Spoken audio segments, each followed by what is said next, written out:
آمنت باللہ صدق اللہ العظیم ان اللہ وملائکتہ یصلون علی النبی یا ایہا الذین آمنوا صلوا علیہ وسلموا تسلیما الصلاۃ والسلام علیک یا سیدی یا رسول اللہ الصلاۃ والسلام علیک یا سیدی یا حبیب اللہ مولایا صلی وسلم دائما ابدا علی حبیبک خیر الخلق کلہم محمد سید الکونین وثقلین والفریقین من عرب ومن عجم رب صل وسلم دائما ابدا علی حبیبک خیر الخلق کلہم۔ اللہ جل شانہ کی حمد و ثنا حضور امام الانبیاء احمد مجتبی جناب محمد مصطفیٰ صلی اللہ علیہ وبارک وسلم کے دربار گہربار میں ہدیہ درود و سلام کے نذرانے عرض کرنے کے بعد نہایت ہی معزز و محتشم حضرات و خواتین، رب ذوالجلال کے فضل و توفیق سے ہم سب کو جمعۃ المبارک کے ان مقدس لمحات کے اندر اللہ کے گھر میں بیٹھ کر یہ گفتگو سننے کی سعادت حاصل ہو رہی ہے۔ اللہ رب العالمین کی بارگاہ میں دعا ہے رب کائنات سب کی حاضری کو اپنی بارگاہ میں قبول فرمائے، اللہ وحدہ لا شریک حق سچ بیان کرنے کی توفیق عطا فرمائے اور حق سچ سن کر اس پر ہم سب کو عمل کرنے کی اللہ توفیق عطا فرمائے۔ عزیزان محترم، آج کی ہماری گفتگو سراج الامہ امام اعظم ابو حنیفہ رحمہ اللہ تعالی عنہ کی عظمت و شان، آپ کا مقام و مرتبہ، زہد و تقوی، اس لحاظ سے آپ کے سامنے گفتگو جو ہے میں کرنے کی سعادت حاصل کر رہا ہوں۔ اللہ رب العالمین امام اعظم ابو حنیفہ رحمۃ اللہ علیہ آپ کا جو ہے فیضان پوری امت تک جو ہے اور قیامت تک کے لوگوں کے لیے اللہ عام فرمائے۔ عزیزان محترم، خالق کائنات جل شانہ قرآن مجید کے اندر ارشاد فرماتا ہے انما یخشی اللہ من عبادہ العلماء، فرمایا اللہ سے اس کے بندوں میں سے وہی ڈرتے ہیں جو علم والے ہیں۔ عن ابی ہریرہ رضی اللہ تعالیٰ عنہ قال قال رسول اللہ صلی اللہ علیہ وسلم لو کان الدین عند الثریا بالذهب عند الثریا لذهب به رجل من فارس او قال من ابناء فارس حتى يتناوله۔ حضرت سیدنا ابو ہریرہ رضی اللہ تعالیٰ عنہ آپ فرماتے ہیں کہ اللہ کے رسول صلی اللہ علیہ وآلہ وسلم نے ارشاد فرمایا کہ اگر دین کا علم ثریا ستارے کے پاس ہوتا تو بھی فارس کا ایک مرد اسے حاصل کر لیتا۔ اگلی حدیث مبارکہ کے اندر عن ابی ہریرہ رضی اللہ تعالی عنہ قال كنا جلوسا عند النبی صلی اللہ علیہ وسلم وفینا سلمان الفارسی قال فوضع النبی صلی اللہ علیہ وسلم یدہ علی سلمان ثم قال لو كان الایمان عند الثریا لناولہ رجال من ہؤلاء۔ حضرت ابو ہریرہ رضی اللہ تعالیٰ عنہ یہ اس حدیث کے بھی راوی ہیں۔ آپ فرماتے ہیں کہ ہم لوگ نبی کریم علیہ السلام کی بارگاہ میں تھے، بیٹھے ہوئے تھے، اور ہمارے درمیان حضرت سلیمان فارسی رضی اللہ تعالیٰ عنہ بھی موجود تھے۔ تو نبی کریم علیہ السلام نے حضرت سلیمان فارسی رضی اللہ تعالیٰ عنہ کے بدن پر اپنا ہاتھ مبارک رکھا اور فرمایا کہ اگر ایمان یعنی علم دین ثریا ستارے کے پاس ہوتا تو بھی ان کی قوم کے کچھ لوگ جو ہیں اسے حاصل کر لیتے۔ حضرت سلیمان فارسی رضی اللہ تعالیٰ عنہ آپ کے بدن مبارک پر حضور علیہ السلام اپنا ہاتھ مبارک رکھ کر یعنی اشارہ فرما رہے ہیں کہ ان کی قوم سے لوگ اگر ثریا کے ستارے کے پاس جو علم ہوتا، دین ہوتا، تو وہاں سے بھی اس قوم کے لوگ یا حضرت سلیمان فارسی رضی اللہ تعالیٰ عنہ یعنی اسے حاصل کر لیتے۔ صحیح مسلم شریف کے اندر یہ روایت موجود ہے۔ اجالے اپنی یادوں کے ہمارے ساتھ رہنے دو، اجالے اپنی یادوں کے ہمارے ساتھ رہنے دو، نہ جانے کس گلی میں زندگی کی شام ہو جائے۔ حضرت محترم حضرت سیدنا امام اعظم ابو حنیفہ رحمۃ اللہ علیہ، یہ کوئی معمولی سا نام نہیں، بلکہ ایک جانی پہچانی شخصیت اور ایک بہت بڑے فقیہ اور ائمہ اربعہ میں سے سب سے بڑے امام، جن کو امام اعظم ابو حنیفہ رحمہ اللہ تعالی عنہ کہا جاتا ہے۔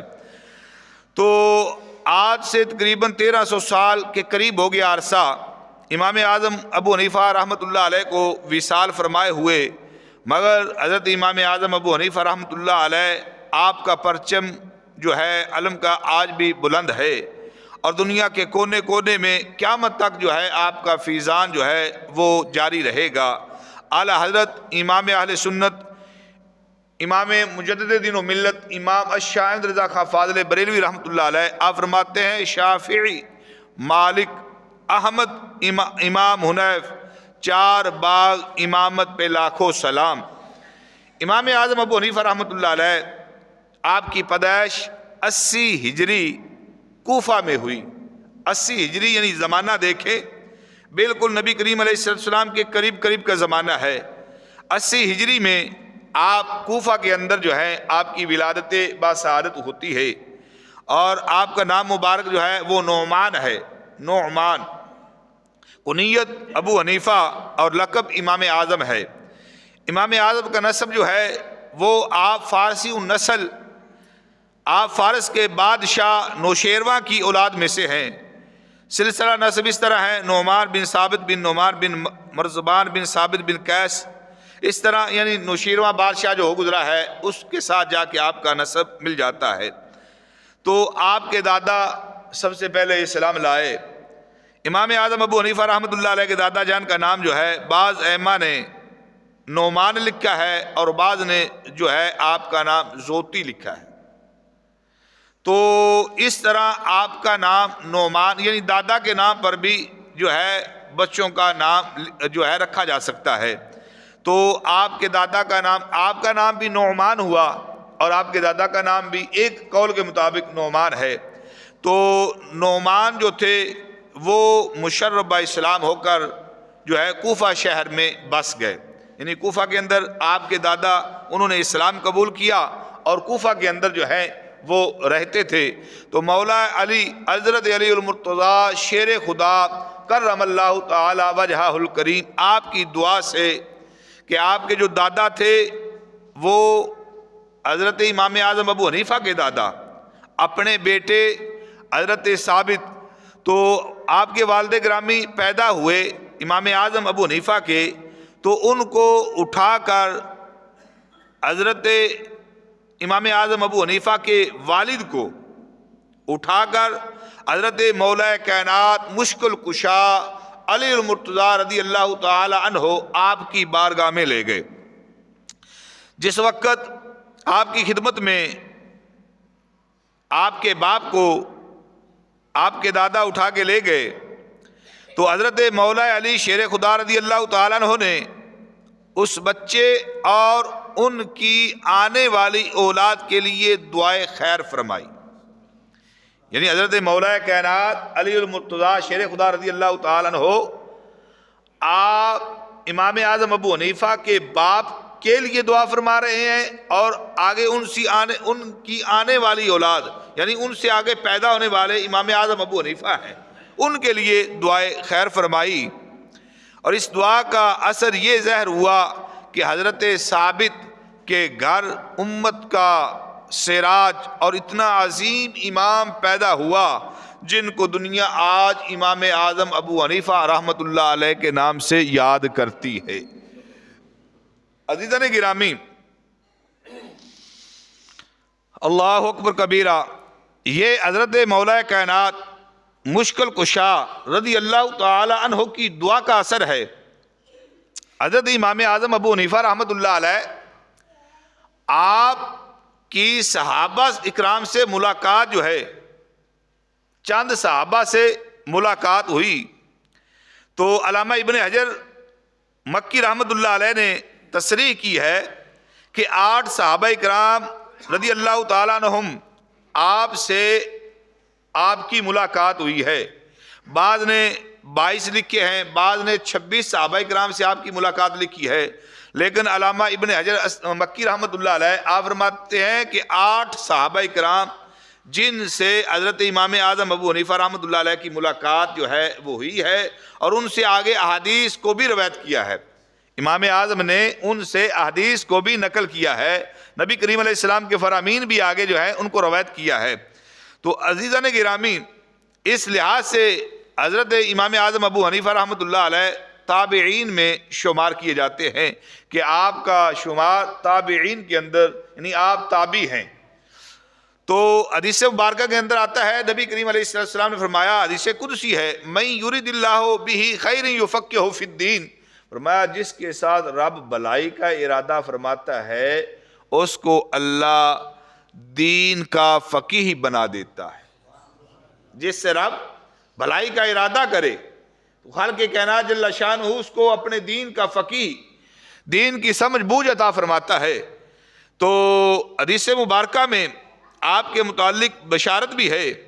علامہ جلال الدین سیوطی رحمۃ اللہ علیہ آپ فرماتے ہیں کہ میں کہتا ہوں کہ محبوب خدا رسول اللہ صلی اللہ علیہ وآلہ وسلم نے امام ابو حنیفہ رضی اللہ تعالیٰ عنہ کے بارے میں ایک حدیث شریف میں بشارت بھی دی ہے. ابو نعیم نے اس کو روایت کیا ہے. حضرت ابو ہریرہ رضی اللہ تعالیٰ عنہ اس کو روایت کرتے ہیں کہ ہمارے پیارے محبوب علیہ السلام نے ارشاد فرمایا، لو کان العلم بالثریا لتناولہ رجال من ابناء فارس، فرمایا اگر علم سریا پر ہوا تو فارس کے رہنے والوں میں سے ایک شخص جو ہے اسے حاصل کرے گا. تو اب محدثین نے لکھا ہے کہ اس میں اشارہ جو ہے وہ امام اعظم ابو حنیفہ رحمۃ اللہ علیہ کی طرف ہے کہ سریا کے پاس بھی علم ہوا تو فارس کے رہنے والوں میں سے ایک شخص جو ہے اس علم کو ضرور حاصل کرے گا.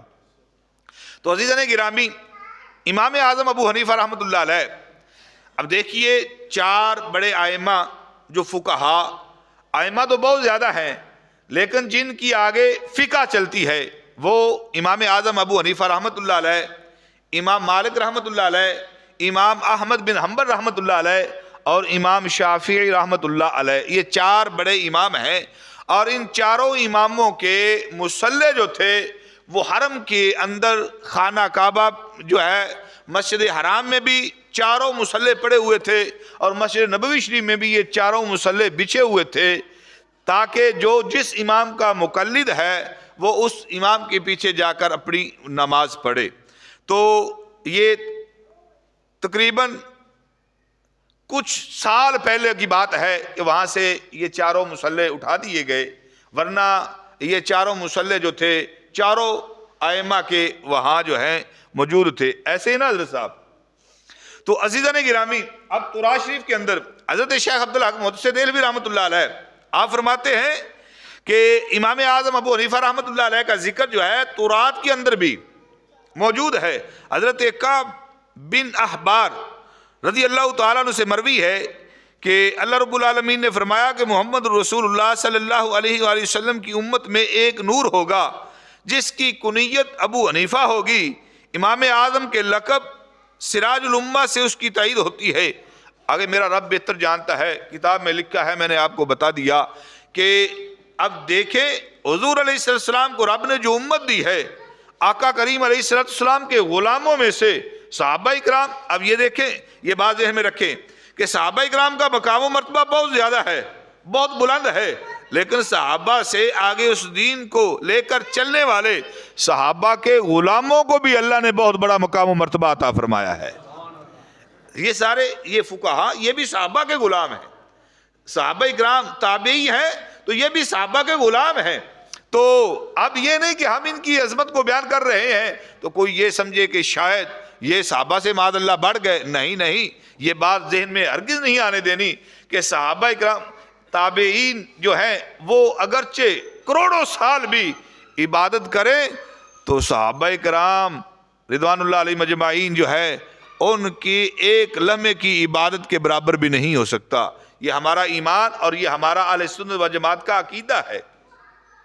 تو عزیزان محترم، حضرت داتا علی اجمیری رحمۃ اللہ علیہ نے کشف المحجوب شریف کے اندر اس روایت کو ذکر کیا ہے، جو شیخ الاولیاء ہیں حضرت سینہ داتا گنج بخش علی اجمیری، ان کو تو سب جانتے ہیں کہ حضرت داتا علی اجمیری رحمۃ اللہ علیہ فرماتے ہیں، میں ملک شام میں حضرت سیدنا بلال حبشی رضی اللہ تعالیٰ عنہ آپ کے مزار پر آپ کے روضہ مبارک کے سرہانے کی جانب سویا ہوا تھا، تو خواب میں دیکھتا ہوں، میں موقع معظمہ میں ہوں، کون؟ حضرت داتا علی اجمیری، حضور علیہ السلام کی اولاد میں سے، اور اصلی حسنی اور حسینی سید، آپ فرماتے ہیں کہ میں حضرت سیدنا بلال حبشی رضی اللہ تعالیٰ عنہ کے روضہ مبارک آپ کے مزار میں تھا، تو وہاں ان کے سرانے کی طرف سویا ہوا تھا۔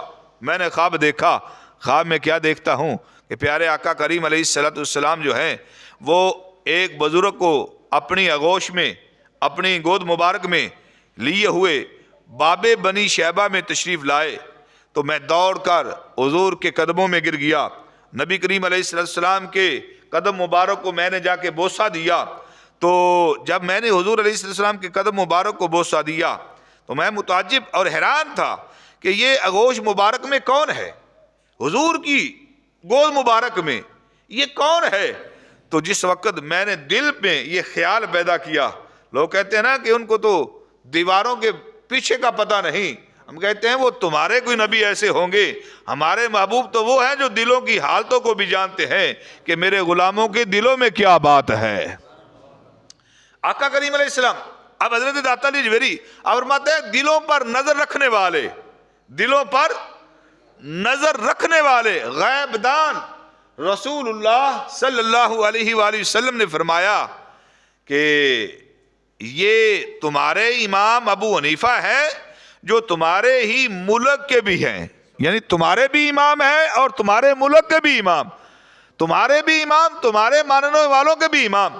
تو حضرت داتا علی اجمیری رحمۃ اللہ علیہ آپ فرماتے ہیں کہ اس کے بعد حضرت امام اعظم ابو حنیفہ علیہ رحمہ سے مجھے بہت بڑی سچی اور سچی عقیدت ہوگی۔ تو عزیزان گرامی، یہ حضرت امام اعظم ابو حنیفہ رحمۃ اللہ علیہ کا مقام و مرتبہ ہے کہ آپ تابعین میں ہیں، آپ تابعی ہیں، لیکن حضور علیہ السلام آپ نے جو ہے گوشہ نشینی کو ترک فرما دیا۔ اب دیکھیے، آپ ایک سائڈ پہ لگ کے جو ہیں بس اللہ اور اللہ کے رسول کا ذکر خیر کرتے رہتے تھے، تو دنیا داری کو ترک کر دیا۔ تو نبی کریم علیہ السلام خواب میں آئے اور حضور علیہ السلام نے فرمایا کہ ابو حنیفہ، تم نے ہمارے دین کا کام کرنا ترک کر دیا ہے، اللہ نے تمہیں اس لیے تو نہیں بھیجا کہ ایک گوشہ نشین بن جاؤ، ایک مسجد کے کونے میں بیٹھ جاؤ، مسجد کے محراب میں بیٹھ جاؤ۔ تمہارا کام صرف مسجد تک محدود نہیں کہ مسجد کے محراب میں بیٹھ کر تم بس اللہ اللہ کرو، اللہ نے تم سے بڑا دین کا کام لینا ہے، لہذا دین کا کام کرو۔ تو حضرت امام اعظم ابو حنیفہ فرماتے ہیں جب حضور نے مجھے یہ فرمایا تو میں نے گوشہ نشینی کو ترک کر دیا۔ پھر حضرت امام اعظم ابو حنیفہ علیہ رحمہ درسگاہ کھولی اور پھر ہزاروں فقہا تیار کیے، سینکڑوں فقہا جو ہے امام اعظم ابو حنیفہ رحمۃ اللہ علیہ نے تیار کیے ہیں، اور ان کا فیضان اللہ کے فضل سے آج تک جاری ہے اور قیامت تک جاری رہے گا۔ امام محمد باقر رحمۃ اللہ علیہ، اب دیکھیے کہ ہر دور کے اندر، ہر دور میں حاسدین موجود ہوتے ہیں، اتنا حسد لوگ دنیا داروں سے نہیں کرتے جتنا حسد لوگ دین داروں سے کرتے ہیں۔ یہ آپ کے تجربے کی بات ہوگی کہ اتنا لوگ حسد دنیا دار بندے سے نہیں کریں گے، ہمیشہ حسد جو ہے دیندار سے کیا جاتا ہے، اور حالانکہ دینداروں کے پاس سوائے دین کے اور کچھ بھی نہ ہو، دین ہو تو پھر بھی حسد دینداروں سے ہوتا ہے۔ تو امام اعظم ابو حنیفہ رحمۃ اللہ علیہ آپ کے دور میں بھی حاسدین موجود تھے، آپ کے دور میں بھی ان سے حسد کرنے والے موجود تھے، اور کسی نے جا کر حضرت امام محمد باقر رضی اللہ تعالی عنہ، امام محمد باقر جو ہیں امام زین العابدین کے بیٹے ہیں، اور امام زین العابدین امام حسین رضی اللہ تعالیٰ عنہ کے لخت جگر ہیں، اور امام حسین مولا کائنات کے لخت جگر ہیں۔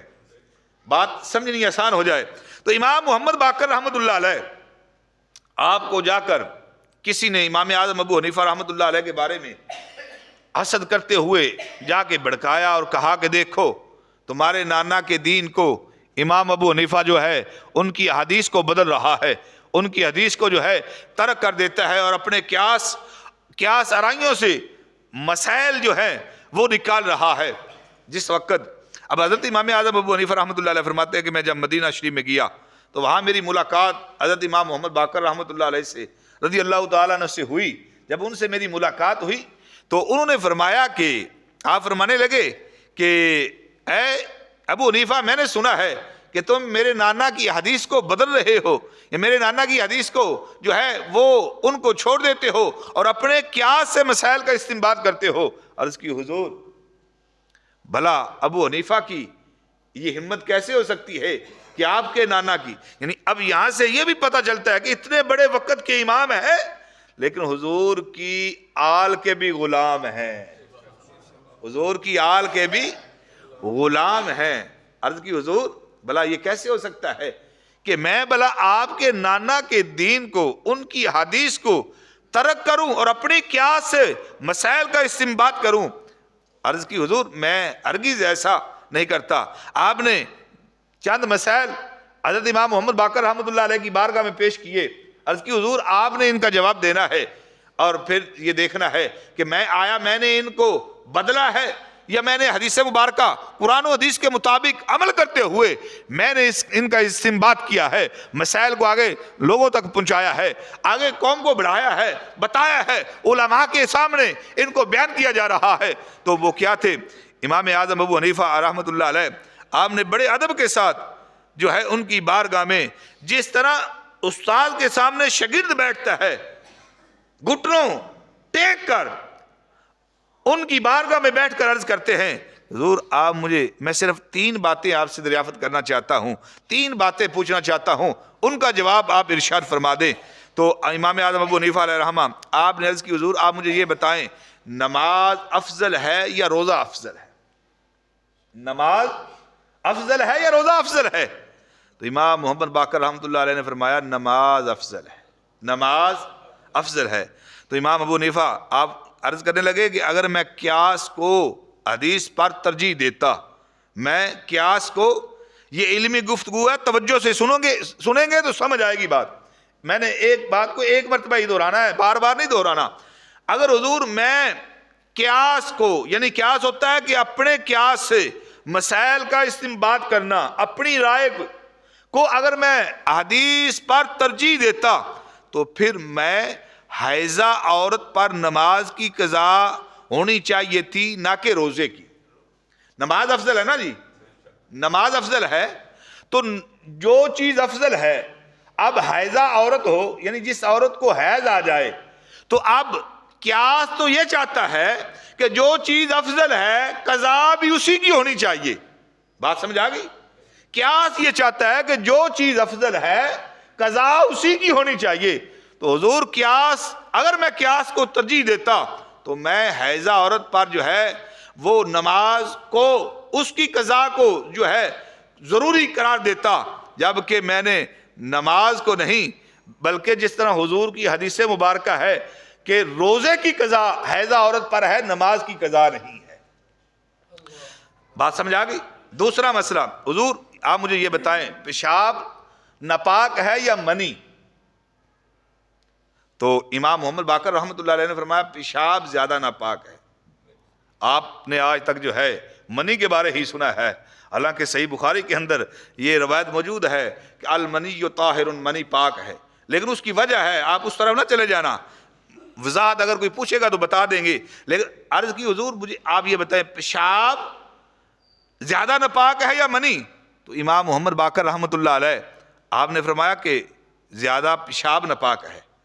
تو عرض کی حضور اگر پیشاب زیادہ ناپاک ہے تو قیاس تو یہ چاہتا ہے کہ جو چیز ناپاک ہے غسل اس پہ فرض کیا جائے۔ قیاس تو یہ چاہتا ہے نا کہ جو چیز زیادہ ناپاک ہے غسل اس پہ فرض ہونا چاہیے، جو کم ہے اس پہ غسل نہیں ہونا چاہیے۔ قیاس چاہتا تھا کہ جب بھی بندہ پیشاب کرے، ہر مرتبہ پیشاب کرنے کے بعد غسل فرض ہو جاتا۔ قیاس یہ چاہتا ہے جبکہ حضور علیہ السلام کی حدیث مبارکہ کے اندر جو ہے پیشاب کے بعد جو ہے غسل فرض نہیں، منی نکلنے کے بعد جو ہے بندہ جب ناپاک ہوتا ہے تو اس کے بعد غسل فرض ہوتا ہے۔ حضور اگر میں قیاس کو ترجیح دیتا تو پیشاب، ہر مرتبہ پیشاب کرنے والے کے بعد غسل کو فرض قرار دیا جاتا، جبکہ پیشاب کے بعد نہیں، پیشاب کے بعد وضو ہی کرے پاک ہو جائے گا۔ جو بندہ احتلام جس کو ہو جائے، جو ناپاک ہو جائے، سویا ہوا ہو احتلام ہو جائے، یا بیوی سے صحبت کرے ناپاک ہو جائے، تو اس پہ غسل شریعت نے فرض کیا ہے۔ تو حضور یہ بتائیں میں کس طرح آپ کے نانا کی حدیث کو بدل رہا ہوں؟ تیسرا مسئلہ عرض کی حضور مجھے آپ یہ بتائیں کہ مرد کمزور ہے یا عورت؟ بولو، مرد کمزور ہے یا عورت؟ امام محمد باقر رحمۃ اللہ علیہ فرمانے لگے کہ عورت کمزور ہے، عورت کمزور ہے۔ تو اب قرآن پاک کے اندر ہے کہ للذکر مثل حظ الانثیین، مرد کے لیے 2 حصے، عورت کے لیے 1 حصہ۔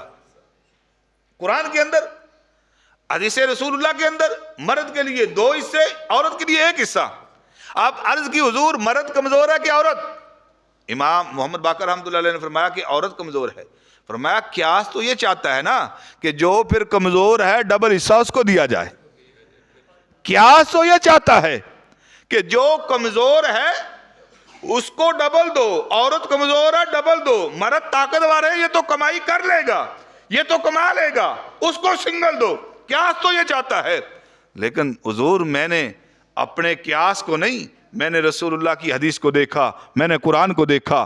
قرآن کے اندر للذکر مثل حظ الانثیین، مرد کے لیے 2 حصے ہیں، حدیث کے عورت کے لیے 1 حصہ ہے۔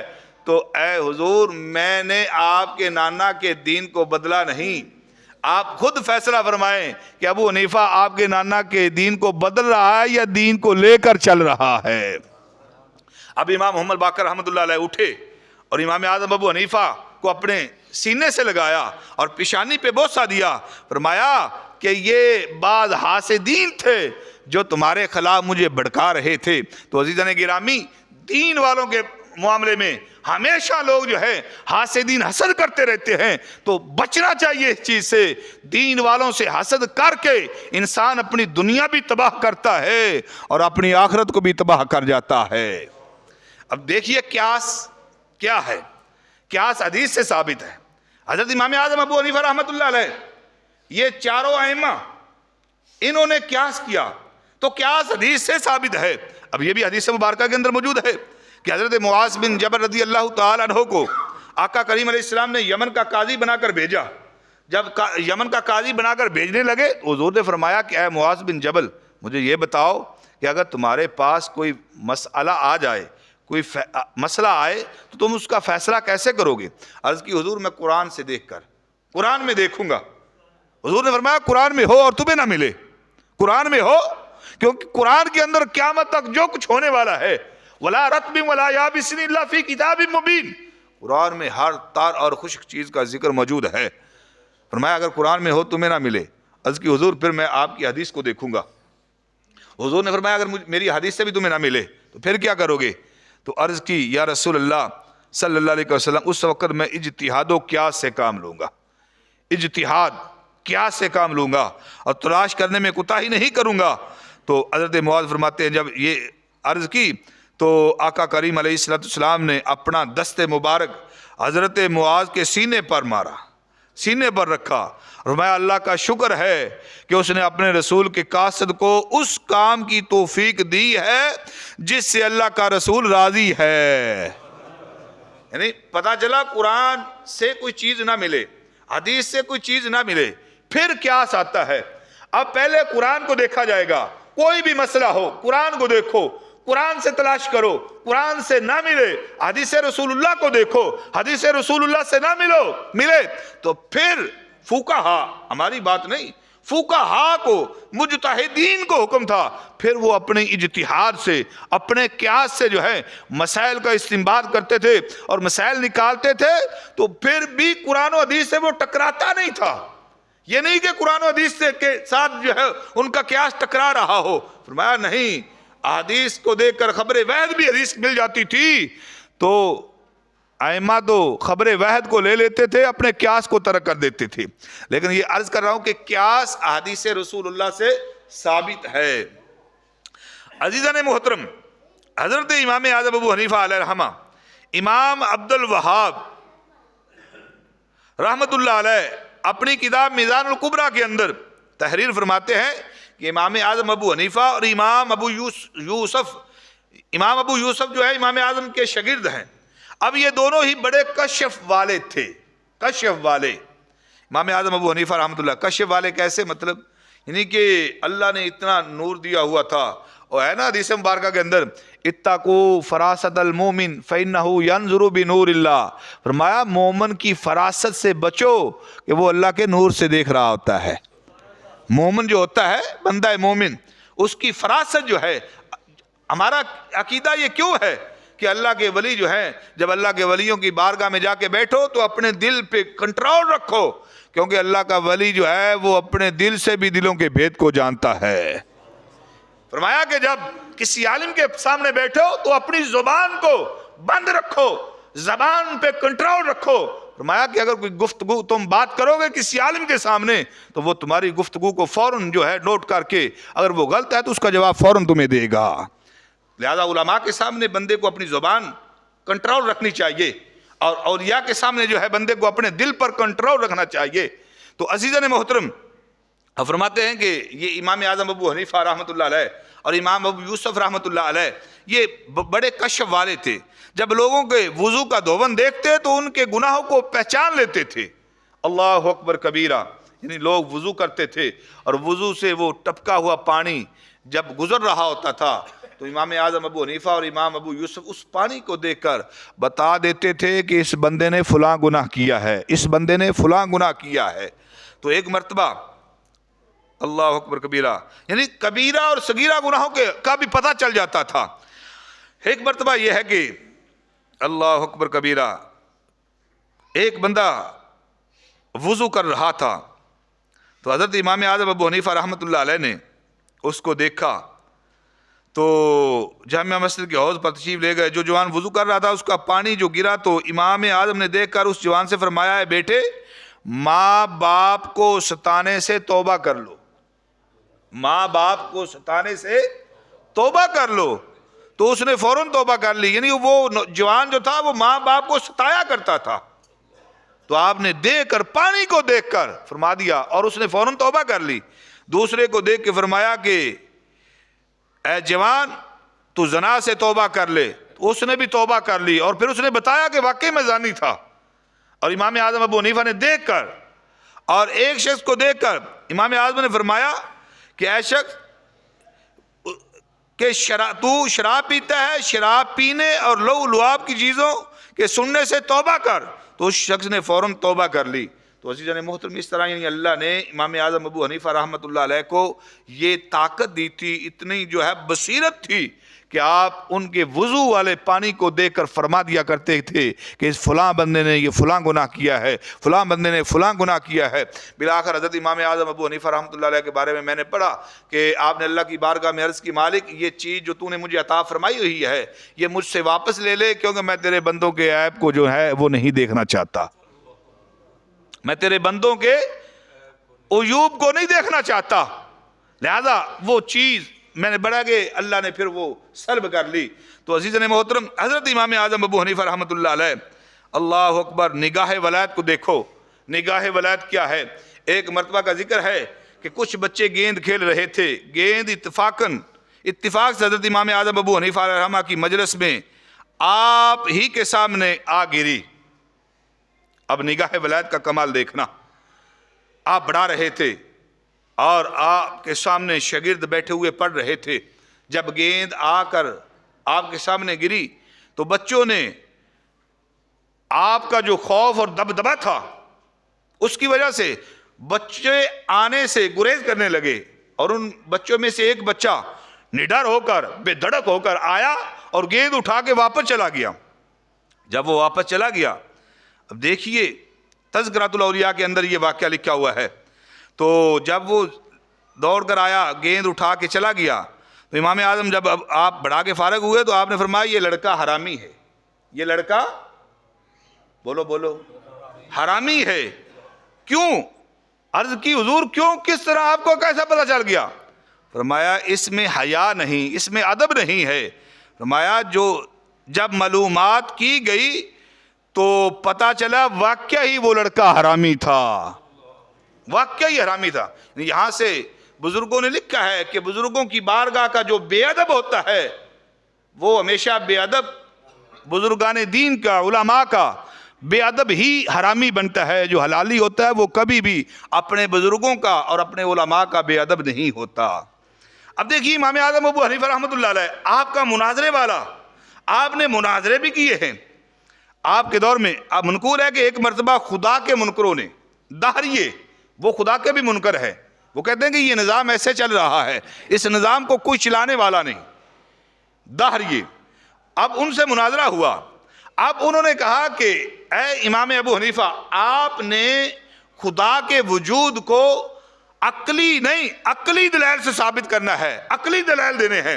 اب فرمایا ٹھیک ہے، مناظرے کی ڈیٹ طے ہو گئی، تاریخ رکھی گئی۔ امام اعظم ابو حنیفہ رحمۃ اللہ علیہ دو مختلف قول، میں نے ایک قول پہلے پڑھا ہوا تھا وہ بھی میرے ذہن میں ہے، اب یہ قول جو میرے سامنے ہے یہ بھی میرے ذہن، یہ تو میرے سامنے ہے۔ تو امام اعظم ابو حنیفہ رحمۃ اللہ علیہ، آپ نے ان کے سامنے، اب دیکھیں توجہ میری طرف رکھیں، نقلی دلائل نہیں دینا، نقلی دلائل یعنی قرآن و حدیث سے ثابت کرنا کہ خدا ایک ہے، خدا یکتا ہے۔ عقلی دلائل یعنی عقل جس کو مانے، عقل سے ثابت کرنا ہے۔ تو امام اعظم ابو حنیفہ رحمۃ اللہ علیہ نے ان کے سامنے عقلی دلیل دی۔ آپ نے فرمایا خدا تعالیٰ کے وجود کو ثابت کرنے کے لیے آپ نے فرمایا کہ اس شخص کے بارے میں تم بتاؤ، تم کیا کہو گے کہ جو یہ کہے کہ میں نے ایک کشتی دیکھی ہے، میں نے ایک کشتی دیکھی ہے جو مال و سامان سے لدی ہوئی ہے اور طوفان کی موجوں میں سلامتی کے ساتھ چلی جا رہی تھی، اس پر کوئی ملاح نہیں تھا، اس کو کوئی چلانے والا نہیں تھا، وہ کشتی خود بخود ہر گھاٹ پر ٹھہرتی ہے اور سامان اتار کر پھر خود بخود طوفان کی موجوں سے بچتی ہوئی آگے چلی جاتی ہے۔ اور جس وقت آپ نے یہ بات کی کہ کشتی کو میں نے دیکھا، کوئی آدمی یہ کہے کہ کشتی ہے، کشتی کو دیکھا ہے، وہ دریا میں چل رہی ہے یا سمندر میں چل رہی ہے، اس کے اوپر سامان لدا ہوا ہے اور اس کو کوئی چلانے والا ملاح بھی نہیں اور خود بخود چل رہی ہے اور پانی کی موجیں جو ہیں ان سے اپنے آپ کو بچاتی بھی ہے اور ہر گھاٹ پر وہ سامان خود اتارتی ہے پھر آگے چلتی ہے۔ جس وقت آپ نے فرمایا بتاؤ اس شخص کے بارے میں تم کیا کہو گے، تو وہ جو منکرین خدا داریے تھے انہوں نے کہا یہ سب غلط ہے، یہ سب غلط ہے۔ کہا کیسے؟ کہا کہ یہ کیسے ہو سکتا ہے کہ وہ کشتی خود بخود جو ہے چلے اور طوفان کی موجوں سے اپنے آپ کو بچائے اور پھر خود بخود سامان اتارے اور سامان اتار کے پھر صحیح سلامت جو ہے وہ چلتی جائے، اس کو ملاح کی ضرورت ہے۔ آپ نے فرمایا کملو یہی تو بات ہے، یہی تو ہم کہتے ہیں، اگر ایک کشتی بغیر ملاح کے نہیں چل سکتی تو یہ سارا دنیا کا نظام خدا کے بغیر کیسے چل سکتا ہے؟ یہ دنیا کا نظام کسے چلائے بغیر کیسے چل سکتا ہے؟ تم ایک کشتی کے بارے میں کہہ رہے ہو کہ ملاح کے بغیر اگر ایک کشتی نہیں چل سکتی تو خدا کے بغیر یہ دنیا کا نظام کیسے چلے گا؟ پتہ چلتا ہے کہ اس دنیا کے نظام کو چلانے والا خدا ہے۔ تو لہذا ان داہریوں نے توبہ کی، سچے دل سے توبہ کر کے حضرت امام اعظم ابو حنیفہ کے ہاتھ پہ بیعت کر کے مسلمان ہو جاتے ہیں۔ عزیزان محترم، یہ ہیں امام اعظم ابو حنیفہ رحمۃ اللہ علیہ۔ ایک مرتبہ آپ کا مناظرہ ہوا، مناظرہ کن لوگوں سے؟ شواف اہل سنت سے ہی، یعنی امام کے پیچھے سورہ فاتحہ پڑھنی چاہیے، وہ لوگ تھے، یعنی جو شافی ہیں وہ کہتے ہیں امام کے پیچھے جب نماز پڑھ رہے ہیں تو ان کے پیچھے امام کے پیچھے سورۃ فاتحہ پڑھنی چاہیے۔ جب آپ سے مناظرہ ہوا لوگ آ گئے، آپ نے فرمایا کہ بیک وقت، اب یعنی آپ بیٹھے ہوئے ہیں، اب کوئی مسئلہ ہے تو اب بیک وقت تمام لوگوں کی بات کا جواب دینا میرے لیے یہ تو مشکل ہوگا۔ آپ نے فرمایا کہ تم اتنے سارے لوگوں سب سے بیک وقت مناظرہ کرنا یہ تو مشکل ہے، تو کیوں نہ ہو کہ ایسا کر لیں کہ کسی ایک آدمی کو آپ اپنا پرے پچیتیا بنا لے، آپ بڑا بنا لے، جو آپ میں سے بڑا ہے علم والا، جو عالم بڑا ہے اس کو آپ جو ہے آگے کر دیں، اس سے مناظرہ کر لیتا ہوں۔ انہوں نے کہا ٹھیک ہے۔ آپ نے فرمایا مجھے یہ بتا دو کہ اس کی ہار جیت جو ہے وہ تمہاری ہار جیت ہوگی؟ انہوں نے کہا، باقیوں نے کہا ہاں، اگر یہ جیت جائے گا تو ہم سب کی جیت ہے، اگر یہ ہار جائے گا تو ہم سب کی ہار ہے۔ آپ نے فرمایا تم اس بات کو تسلیم کرتے ہو؟ انہوں نے کہا ہم اس بات کو تسلیم کرتے ہیں کہ یہ ہماری طرف سے ہمارا امام ہے، یہ ہمارا جو ہے مناظر ہے، اگر یہ ہار جائے گا تو ہم سب کی ہار، اگر یہ جیت جائے گا تو ہم سب کی جیت۔ آپ نے فرمایا بس مناظرہ ختم، مناظرہ ختم، تم نے خود ختم کر دیا۔ میں تم مناظرے کے لیے ایک عالم کو اپنا مناظر کہہ کر مناظر کہہ رہے ہو، اور اس کی ہار جیت کو تم اپنی ہار جیت تسلیم کر رہے ہو۔ بھائی یہی تو مسئلہ ہے، جب ہم نے ایک امام منتخب کر لیا، جب ایک امام کے پیچھے ہم نماز پڑھ رہے ہیں، تو یہی کہتے ہیں جب ہم نے ایک بندے کو اپنا امام بنا لیا ہے تو اس امام کا پڑھنا ہی مقتدیوں کا پڑھنا ہے۔ اس امام کا پڑھنا، جب امام صاحب قرات کر رہے ہیں تو پیچھے والوں کو قرات کرنے کی، پیچھے والوں کو سورۃ فاتحہ پڑھنے کی ضرورت نہیں ہے۔ جب ہم نے اس کو اپنا امام مانا ہوا ہے، جب ہم نے یہ کہا ہے پیچھے سے امام دے اللہ اکبر، تو بس پھر جھگڑا ہی ختم ہو گیا کہ اس کا پڑھنا ہی مقتدیوں کا پڑھنا ہے۔ یہ ہے آپ کا علم، یہ ہے آپ کا کمال، یہ ہے کہ وہ اب امام اعظم ابو حنیفہ رحمۃ اللہ علیہ، آپ کی قبر مبارک پر جب امام شافعی رحمۃ اللہ علیہ، امام شافعی جو ہے وہ ڈائریکٹ امام اعظم کے شاگرد نہیں، بلکہ امام شافعی رحمۃ اللہ علیہ جو ہیں وہ پوتے لگتے ہیں شاگردوں کے لحاظ سے، یعنی امام شافعی کے استاد اور ہیں، اور وہ جو ان کے استاد ہیں وہ آگے امام اعظم ابو حنیفہ کے شاگرد ہیں، تو اس لحاظ سے امام شافعی جو ہے ان کے امام اعظم جو ہے وہ دادا استاد لگے۔ امام شافعی رحمۃ اللہ علیہ، آپ جب امام اعظم ابو حنیفہ رحمۃ اللہ علیہ کی بارگاہ میں آپ کی قبر مبارک پہ جایا کرتے تھے فیض حاصل کرنے کے لیے، وہاں سے فیض لینے کے لیے، تو امام شافعی رحمۃ اللہ علیہ جب آپ وہاں نفل پڑھتے تھے تو آپ جو ہے رفع یدین نہیں کیا کرتے تھے، بغیر رفع یدین کے نماز پڑھتے تھے۔ تو کسی نے پوچھا کہ حضور آپ ایسا کیوں کرتے ہیں؟ فرمایا کہ مجھے حیا آتی ہے اپنے دادا استاد کی بارگاہ میں آ کر جو ہے، کیونکہ ان کا جو ہے اجتہاد یہ ہے کہ رفع یدین کے بغیر نماز پڑھی جائے، حضور نے منع فرمایا ہے، میرا اجتہاد رفع یدین کا ہے، تو میں اپنی جب نماز علیحدہ پڑھتا ہوں تو رفع یدین کے ساتھ پڑھتا ہوں، لیکن جب امام اعظم ابو حنیفہ کے مزار پر حاضری دینے کے لیے آتا ہوں، جب ان کے یہاں آ کر نماز پڑھتا ہوں تو بغیر رفع یدین کے پڑھتا ہوں۔ عزیزان محترم، امام اعظم ابو حنیفہ رحمۃ اللہ علیہ، آپ کا مقام و مرتبہ جو ہے اللہ نے آپ کو تقوی بھی آپ کا کمال درجے کا تھا، آپ کا تقوی بھی کمال درجے کا۔ دیکھیں آپ تجارت بھی کرتے تھے، تجارت بھی کرتے تھے، اللہ اکبر کبیرہ۔ امام اعظم ابو حنیفہ رحمۃ اللہ علیہ، آپ کا تجارت کا کام کپڑے کا کاروبار تھا، اور جس کپڑے میں کوئی عیب ہوتا تھا آپ اس کو پہلے مشتری کو یعنی خریدنے والے کو، گاہک کو آگاہ کر دیتے تھے کہ اس میں فلاں عیب ہے۔ ایک مرتبہ کا ذکر ہے کہ آپ کے پاس ایک عورت جو ہے وہ کپڑا لے کر آئی اور اس نے کہا کہ یہ میں نے کپڑا دینا ہے، پوچھا اس کی قیمت کیا ہے؟ اس نے کہا کہ 2 درہم، کہا اس کی قیمت زیادہ ہے، وہ قیمت بڑھاتی گئی حتیٰ کہ اس نے کہا 400 درہم، آپ نے فرمایا ابھی بھی کم ہے، وہ کہنے لگی آپ میرے سے مذاق کر رہے ہیں، آپ نے فرمایا نہیں، جاؤ تم کسی مرد کو لے کے آؤ، کسی مرد کو لے کے آؤ، تمہیں نہیں پتا۔ اور وہ جب مرد آیا اس کو لے کر آئی تو امام اعظم ابو حنیفہ رحمۃ اللہ علیہ نے اس کپڑے کی اس کو 500 درہم رقم دی، 500 درہم، کہاں 2 درہم اور کہاں 500 درہم۔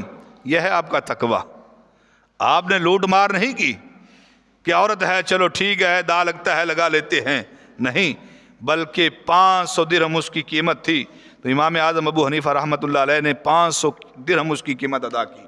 ایک مرتبہ کا ذکر ہے کہ آپ نے اپنے جو ہے غلام کو، آپ کے اپنے خادم کو کہا کہ یہ کپڑا ہے، اگر کوئی گاہک لینے آئے تو آپ نے اس کو یہ عیب بتانا ہے کہ اس میں فلاں عیب پایا جاتا ہے، اور عیب بتا کے اس کی قیمت بتانی ہے کہ اس کی قیمت اس عیب کی وجہ سے یہ کم ہے۔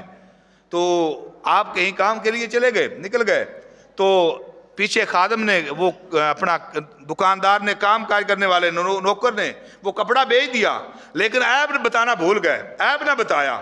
جس وقت کپڑا دے دیا تو اب وہ گاہک جو تھا، مشتری جو تھا، وہ جان پہچان والا بھی نہیں تھا، پتہ بھی نہیں تھا کہاں کا رہنے والا ہے، کدھر سے آیا ہے، تو وہ چلا گیا لے کے۔ جب امام صاحب آئے، آپ نے پوچھا آ کے، تو وہ عرض کرنے لگا حضور میں نے کپڑا تو بیچ دیا ہے لیکن مجھے اس کا عیب، اس کا نقص بتانا یاد نہیں رہا۔ تو آپ نے فرمایا تلاش کرو، ڈھونڈو. جب تلاش کیا گیا، ڈھونڈا گیا، وہ نہ ملا، تو اس دن کی جو سارے دن کی کمائی تھی وہ 30,000 درہم تھی. تو امام اعظم نے اپنے سارے دن کی جو ہے کمائی جو ہے 30,000 جو ہے غرباء اور فقراء کے اندر اس کو تقسیم فرما دیا. اب یہ ہے آپ کا تقوی. اور آج کل ہم کیا کر رہے ہیں؟ آج وجہ کیا ہے؟ ہم دین سے دور ہیں. بزرگوں، میرے دوستوں، میرے بھائیوں، دین والے لوگوں کے ساتھ ہم مل جائیں، ان کے ساتھ لگ جائیں، دین کو سمجھیں. یہ دنیا ہے ختم ہونے والی، یہ 4 دن کی زندگی، دنیا ختم ہو جائے گی. دیکھ لو کتنے کتنے لوگ ہمارے سامنے جا رہے ہیں. اور یہ آگے 15 شعبان کی رات آ رہی ہے جب زندگی اور موت کے فیصلے ہونے ہیں. دیکھو پچھلے سال 15 شعبان کو یہ فیصلہ ہو گئے تھے کہ فلاں نے فلاں اس سال زندہ رہنا ہے، فلاں نے مر جانا ہے. تو وہ رات ابھی آ رہی ہے. تو ابھی پتہ نہیں کہ ہم میں سے کتنے لوگ چلے جائیں گے، ابھی ہمیں علم نہیں ہے. تو اس لیے اپنی قبر کی، حشر کی، یہ دنیا کے لیے کچھ نہ سوچیں، یہ پیچھے والے اولاد کے لیے نہ سوچیں کہ ان کو بنا کے دے جائیں. پتہ نہیں پیچھے سے یہ ہاتھ اٹھا کے ہمارے لیے دعا بھی مانگیں گے کہ نہیں، کوئی پتہ نہیں، دعا بھی کریں گے کہ نہیں. جو ہم رزق محنت کر کے ان کو کما کے ان کے لیے چھوڑے جا رہے ہیں، پتہ نہیں پیچھے سے ہمارے لیے یہ اصالِ ثواب بھی کریں کہ نہ کرے. تو اپنی قبر حشر کی تیاری کریں. اللہ رب العالمین عمل کی توفیق عطا فرمائے. عزیزان محترم، حضرت امام اعظم ابو حنیفہ رحمۃ اللہ علیہ کا تقویٰ دیکھیے. آخری بات، اور اس کے بعد بات مکمل کر رہا ہوں. میں نے صبح عرض کر دیا تھا کہ انشاءاللہ 2 بجے جماعت کھڑی ہو جائے گی. امام اعظم ابو حنیفہ کو مجوسیوں نے گرفتار کر لیا. مجوسیوں نے جب گرفتار کیا تو ان میں سے ایک جابر ظالم مجوسی نے کہا کہ آپ میرے لیے ایک قلم بنا کے دیں. قلم بنائے. تو آپ نے فرمایا کہ میں لکڑی کی قلم. تو آپ نے فرمایا میں تیرے لیے قلم نہیں بناؤں گا. کیوں؟ میں کہ میں ہرگز نہیں بنا سکتا. میں جب اس مجوسی نے قلم نہ بنانے کی وجہ پوچھی تو آپ نے فرمایا کہ اللہ رب العالمین کا ارشاد ربانی پاک ہے کہ قیامت کے دن فرشتوں سے کہا جائے گا کہ ظالموں کو ان کے معاونین یعنی ساتھ دینے والے، ظالموں کا ساتھ دینے والے، فرمایا ان کو بھی ان کے ساتھ جہنم میں دھکیل دو. فرشتوں کو کہا جائے گا کہ ظالموں کو بھی اور ظالموں کا ساتھ دینے والوں کو بھی ان کو جہنم میں دھکیل دو. تو ظالم ہے، مجوسی ہے، میں قلم بنا کے دوں تو اس کے ساتھ لکھے گا پتہ نہیں کیا کیا بک بک لکھے گا. تو میں نہیں چاہتا میں تیرے ظالم کے ساتھ جو ہے مجھے بھی جہنم میں دھکیلا جائے. تو عزیزان محترم، اب دیکھ لیجئے کہ آج کل ہم زندگی گزار رہے ہیں، ہم نہیں دیکھتے کہ ہم کس کے ساتھ چل رہے ہیں. دین کو لے کر چلیں، زندگی سنور جائے گی. دین کے مطابق زندگی گزاریں، کامیاب ہو جائیں گے. اور اگر دین کے کو ساتھ لے کر نہ چلے، یہ قرآن صرف الماریوں میں رکھنے کے لیے نہیں آیا، یہ قرآن پڑھ کر اس پر عمل کرنے کے لیے آیا ہے. اللہ سب کو قرآن و حدیث کے مطابق زندگی گزارنے کی توفیق عطا فرمائے. آمین. وآخر دعوانا ان الحمد للہ رب العالمین.